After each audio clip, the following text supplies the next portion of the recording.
الشيطان الرجيم بسم الله الرحمن الرحيم وقطعناهم اثنتي عشرة أسباطا أمما وأوحينا إلى موسى إذ استسقاه قومه أن اضرب بعصاك الحجر سورة الأعراف آیت نمبر 160۔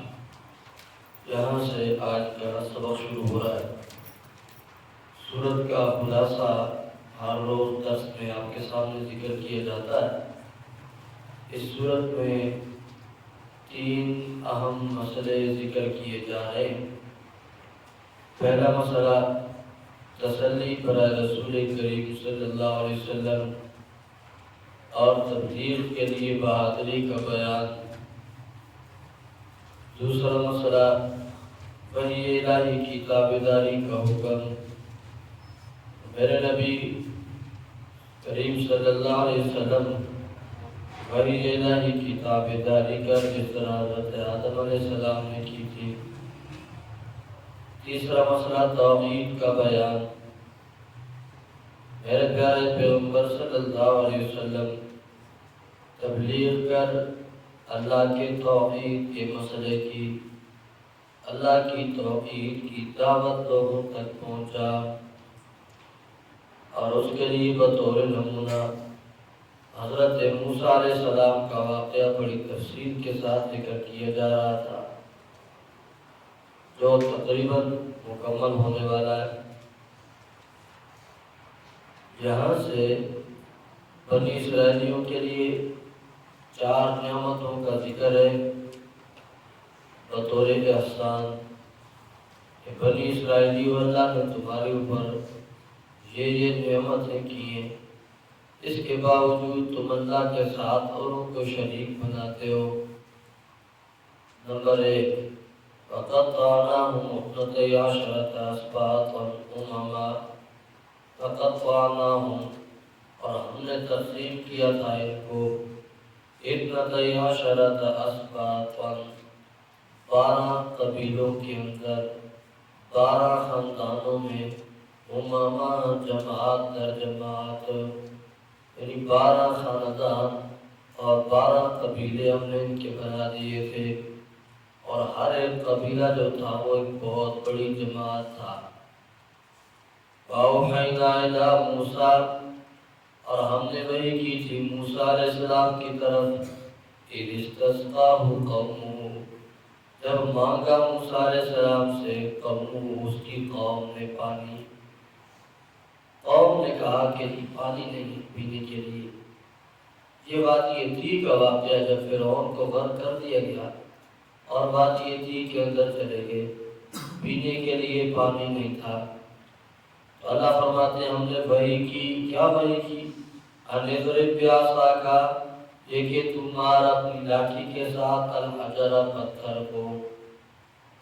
پتھر کو مار، تو پھر تو دیکھ وہاں سے چشمے پھوٹیں گے۔ فَانْبَجَسَتْ مِنْهُ، بس پھوٹ پڑے اس سے 12 عَيْنًا، 12 چشمے اس پتھر سے نکلنا شروع ہو گئے، کیونکہ یہ 12 قبیلے تھے، 12 خاندان تھے۔ اللہ نے 12 چشمے اس پتھر سے نکال دیے تاکہ ہر ایک خاندان کا الگ الگ چشمہ ہو جائے۔ یہ اللہ کی طرف سے نعمت تھی۔ قَدْ عَلِمَ كُلُّ أُنَاسٍ، یقیناً جان لیا ہر ایک جماعت نے مشربہم، اپنی پانی پینے کی جگہ کو، یعنی انہیں پتہ چل گیا کہ ایک چشمہ ہمارا، دوسرا ان کا، تیسرا ان کا۔ یہ دوسری نعمت۔ نمبر 3 وَظَلَّلْنَا عَلَيْهِمُ الْغَمَامَ، اور ہم نے سایہ کیا تھا ان کے اوپر الغمامہ، بادلوں کا سایہ ہم نے ان کے اوپر کیا تھا، کیونکہ بات یہ تھی ایک کھلا میدان تھا، جس طرح کہ ریتلا میدان ہوتا ہے، کھلا میدان تھا اور دھوپ لگتی تھی بہت سخت۔ انہوں نے موسیٰ علیہ السلام کو کہا موسیٰ، فرعون تو غرق ہو گیا، لیکن ہم ایسی جگہ پر آ گئے کہ جس کے اندر ہم ٹھہر نہیں سکتے، اوپر سے دھوپ لگتی ہے بڑی سخت۔ اللہ تعالیٰ نے کہا وَظَلَّلْنَا عَلَيْهِمُ ہم نے سایہ کیا ان کے اوپر غمام بادلوں کا، بادل لا کر کے کھڑے کر دیے جس طرح کی چھتری ہوتی ہے، اور چھتری کی وجہ سے انسان دھوپ سے بچ جاتا ہے، اللہ نے بادلوں کو چھتری بنا دیا۔ بس وَأَنزَلْنَا عَلَيْهِمُ الْمَنَّ وَالسَّلْوَىٰ، اب کھانے پینے کے لیے کچھ نہیں تھا، چوتھی نعمت تھی۔ وَأَنزَلْنَا، اور ہم نے اتارے عَلَيْهِمُ الْمَنَّ، ان کے اوپر المن والسلویٰ، بٹیروں کا کھانا، والسلویٰ، اور ترنجبی۔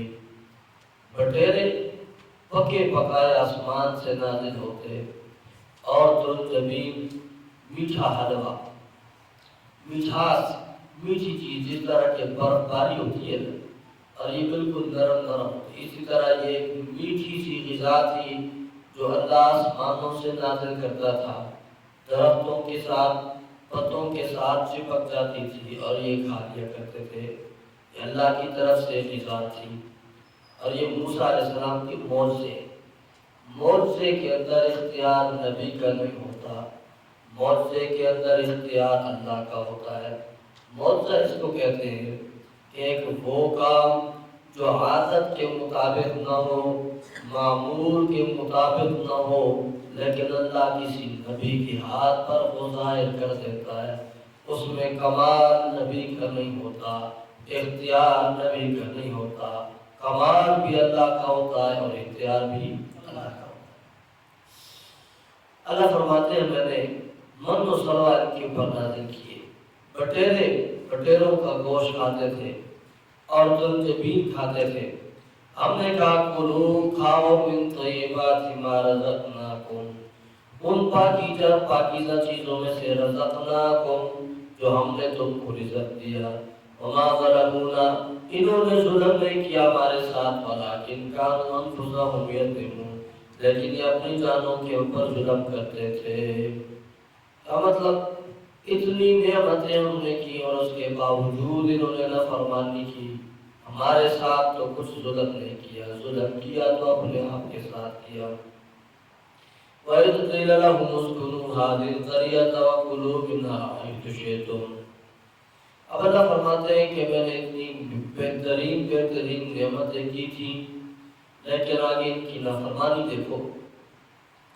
وَإِذْ قِيلَ لَهُمْ، اور جب کہا گیا ان کو اسْكُنُوا هَٰذِهِ الْقَرْيَةَ، ٹھہرے رہو اس شہر کے اندر، وَكُلُوا مِنْهَا حَيْثُ شِئْتُمْ، اور تم کھاؤ اس شہر سے، حَيْثُ شِئْتُمْ، جہاں سے تم چاہتے ہو۔ سورہ بقرہ میں ہم اس کی تفصیل پڑھائے کہ انہوں نے کہنا شروع کر دیا اللہ ہم یہ دو قسم کے کھانے کھائیں، صرف ترنجبین کھائیں اور بٹیرے کھائیں، تھک کے کھا کے، اللہ ہمیں دالیں چاہیے، ہمیں پیاز چاہیے، ہمیں جی کھیرے چاہیے، ہمیں سبزیاں چاہیے، ہمیں تو یہ چیزیں چاہیے اللہ۔ یہ ان کی ناشکری تھی۔ اللہ تعالیٰ نے ان کو کہا کہ تیار کھانا ملتا ہے تمہیں یہ نہیں پسند، چلو جاؤ سامنے شہر، اس شہر کے اندر چلے جاؤ، وہاں پر جا کر کے فصل اگانا شروع کرو، سبزیاں بھی اگے گی، دالیں بھی ملیں گی تمہیں، اور پیاز بھی ملیں گے، کھیرے بھی ملیں گے، ساری چیزیں وہاں پر مل جائیں گی۔ پھر جب وہاں پر چلے گئے اللہ نے فرمایا کو ٹھہرے رہو اس شہر کے اندر اور کھاؤ پیو اس شہر سے جہاں سے تم چاہتے ہو، وَقُولُوا حِطَّةٌ، اور تم کو حِطَّةٌ گناہوں کی معافی کا کلمہ، یہ حِطَّةٌ کا ترجمہ یاد کر لو، حِطَّةٌ کا ترجمہ ہے گناہوں سے معافی کا کلمہ، یعنی وہ کلمہ پڑھتے رہو کہ جس سے اللہ تمہارے گناہوں کو معاف کر دے۔ وَادْخُلُوا الْبَابَ، اور داخل ہو جاؤ بیت المقدس کے دروازے میں، سجداً اللہ کے سامنے جھکتے ہوئے، نغفر لکم، ہم بخش دیں گے تمہارے لیے خطیئاتکم، تمہارے گناہوں کو۔ اللہ نے ان کو حکم دیا کہ جاؤ بیت المقدس کے شہر میں جاؤ، وہاں پر جا کر کے فصل کاشت کرو، اللہ تمہیں رزق بھی دے گا، اور بیت المقدس کے دروازے میں داخل ہوتے ہوئے اللہ کے سامنے سجدہ کرو۔ انہوں نے کیا کیا؟ ایک کام تو انہوں نے یہ کیا کہ انہوں نے وہ جو کلمہ تھا حِطَّةٌ، حنطۃ کو انہوں نے تبدیل کر دیا حنطۃ، کیا بنا دیا جی؟ حنطۃ۔ حنطۃ کا ترجمہ ہے گندم۔ کیا مطلب؟ ہمیں گندم چاہیے، حاجی ہم تو گندم لینے کے لیے آئے، گندم چاہیے۔ اور اللہ نے ان کو کہا تھا کہ تم عاجزی سے سجدہ کرتے ہوئے داخل ہونا۔ انہوں نے کیا کیا؟ انہوں نے تشریف نیچے رکھی اور تشریف نیچے رکھ کر کے کھسٹ کھسٹ کر کے شہر کے اندر داخل ہوئے، ایک مذاق بنایا۔ یہ بنی اسرائیلیوں کا مذاق تھا۔ اللہ فرماتے ہیں ہم نے ان کو کہا وَادْخُلُوا الْبَابَ، داخل ہو جاؤ بیت المقدس کے دروازے میں، سجداً، سجدہ کرتے ہوئے، نغفر لکم، ہم بخش دیں گے خطیئاتکم، تمہاری گناہوں کو، سنزید المحسنین، جلد ہی ہم زیادہ اجر دیں گے المحسنین، اخلاص سے نیکی کرنے والوں کو۔ فَبَدَّلَ الَّذِينَ ظَلَمُوا، پس بدل دیا ظالموں نے، منہم ان میں سے، قولا غیر الذی، وہ بات جو اس بات کے مخالف تھی، قیل لہم، جو ان کو کہی گئی تھی۔ یعنی ایک بات ہم نے ان کو کہی تھی اور انہوں نے اس بات کو کیا کر دیا؟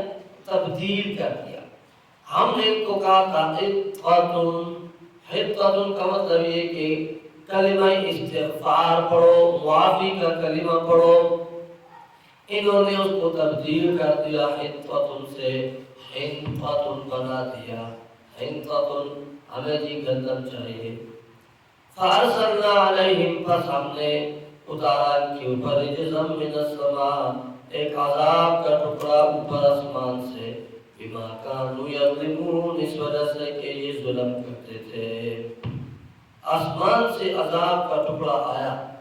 بعض مفسرین نے لکھا یہ طاعون کا عذاب تھا، بڑے بڑے پھوڑے، بڑے بڑے دانے جسموں کے اوپر ان کے آگے، اور یہ وبا تھی، ایک سے دوسرے کو، دوسرے سے تیسرے کو یہ بیماری لگنا شروع ہو گئی، جس سے بہت سارے بنی اسرائیلی مر گئے تھے۔ تو یہ عذاب کا ٹکڑا آیا، عذاب آیا آسمان سے، کس گناہ پر؟ کہ انہوں نے حنطۃ سے کیا بنا دیا؟ حنطۃ۔ کتنی تبدیلی کی ویسے حنطۃ اور حنطۃ میں کتنی تبدیلی ہے؟ ایک نون کی تبدیلی ہے، ایک نون کی تبدیلی اگر اللہ کے دین کے اندر کر دی جائے۔ اللہ کہتا ہے میں آسمان سے عذاب نازل کر دیتا ہوں، اور جو بندہ پورے دین کی شکل تبدیل کر دے، پورے دین کی شکل ہی تبدیل کر دے، اس کے اوپر عذاب نہیں آئے گا۔ اس سے علماء ذکر فرماتے ہیں بدعت کا بہت بڑا گناہ ہے۔ بدعت اس کو کہتے ہیں کہ دین کی اصلی حالت تبدیل کر دی جائے۔ وہ حالت جس حالت پر پیغمبر صلی اللہ علیہ وسلم نے ہمیں دین دیا تھا، وہ دین کی حالت تبدیل کر دی جائے۔ خوشی غمی کو دیکھ لو، آج کل ہمارے غم ہوتا ہے، کوئی فوت ہوتا ہے تو فوت ہو جانے کے بعد تیسرے دن لوگ جمع ہو جاتے ہیں کہ تیسرے دن قربانی کرنی ہے، پھر جی 5ویں دن جمع ہو جاتے ہیں، پھر جی جمعراتوں کی خیرات ہے جی، پھر جی 40واں کیا جاتا ہے جی۔ سوال پیدا ہوتا ہے نادان انسان، ایک بار خیرات نہیں 100 بار خیرات کا خیرات کے منکر نہیں ہے، لیکن یہ بتا کہ یہ جو تیسرے دن والی خاص خیرات ہے، 40ویں والی خاص خیرات ہے، جمعرات والی خاص خیرات ہے، آیا یہ پیارے پیغمبر صلی اللہ علیہ وسلم کے دین کے اندر ہے یا نہیں؟ صرف یہ بتا، جواب پھر نہیں ہوتا، پھر کہتے حرج کیا ہے؟ او جی حرج کیا ہے؟ ہم کہتے ہیں جی اتنا حرج ہے کہ بنی اسرائیلیوں نے حنطۃ بنا دیا، ایک نون تبدیل کیا، تو اللہ فرماتے ہیں میں نے آسمان سے عذاب کا ٹکڑا کے اوپر نازل کر دیا۔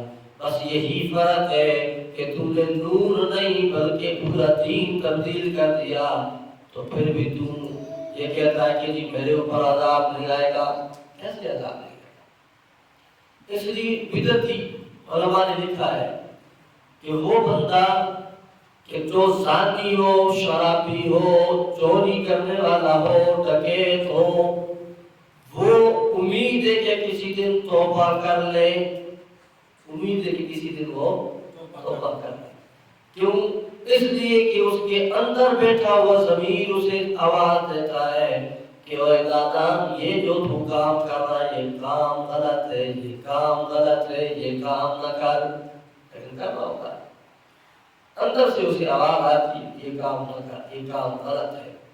فضیل ابن عیاض ایک بہت بڑے عالم دین ہے اور بہت بڑا اللہ والا انسان ہے۔ یہ اس کی تاریخ دیکھو، یہ پہلے چور تھا، ڈاکہ کرنے والا تھا، ڈاکے ڈالتا تھا۔ کہتا ہے کہ ایک مرتبہ ہم ڈاکے کے لیے جا رہے تھے اور ایک گھر کے اوپر ہم نے حملہ کرنا تھا، ڈاکہ ڈالنا تھا، تو گھر کی دیوار کے اوپر جب چڑھے تو اندر ایک عورت تلاوت کر رہی تھی اور تلاوت میں سورہ حدید کی آیت پڑھ رہی تھی، الم یأن للذین آمنوا ان تخشع قلوبهم لذکر اللہ۔ آیا ابھی تک وہ وقت نہیں آیا کہ ایمان والوں کا دل اللہ کے سامنے موم ہو جائے اور نرم ہو جائے؟ تو تھے تو عربی دان، قرآن تو سمجھتے تھے۔ تو جیسے اس عورت کی زبان سے یہ آیت کا ٹکڑا سنا تو دل کی دنیا تبدیل ہو گئی۔ فوراً کہنے لگا الآن الوقت، آ گیا نا وہ وقت، آ گیا وہ وقت، دل کی دنیا تبدیل ہو گئی۔ فضیل ابن عیاض کی ایک ٹانگ گھر کی طرف ہے اور ایک ٹانگ باہر ہے، اور یہ چیز میں مانی کہ ابھی وہ وقت آ گیا ہے کہ اللہ کے سامنے، اللہ کے قرآن کے سامنے دل نرم ہو گیا ہے۔ اور پھر واپس ہوا اور پھر اللہ کے دین کا علم سیکھا۔ فضیل ابن عیاض بہت بڑا دین کا عالم اور بہت بڑا صوفی، بہت بڑا اللہ والا، بہت بڑا اللہ کا ولی انسان بن گیا۔ سمجھ آئی بات ہے؟ تو ڈاکہ کرنے والا، چوری کرنے والا، شراب پینے والا، زنا کرنے والا کسی نہ کسی دن توبہ کر سکتا ہے، اس لیے کہ اس کے دل کے اندر سے آواز اسے آتی ہے کہ یہ کام تیرا غلط ہے۔ لیکن بدعتی، بدعت کرنے والا، اس کے اندر سے آواز آتی ہے بڑا سونا کام کیتے، بہت اچھا کام ایجاد کر لیا ہے، بڑی اچھی چیز ایجاد کر لی ہے، بڑی کوئی نئی چیز تمہیں مل گئی ہے جی، وہ کبھی اس سے امید نہ رکھنا کہ وہ توبہ کرے گا، وہ توبہ نہیں کرتا۔ اس لیے ہمارے معاشرے کے اندر رسمیں ہیں، بدعات ہیں، رسومات ہیں، ایسی ایسی بدعتیں ہیں کہ اگر بندہ منع کرتا ہے تو لوگ کہتے ہیں وہ چیز فلانی چیز نہیں مانتا، فلانی چیز نہیں مانتا۔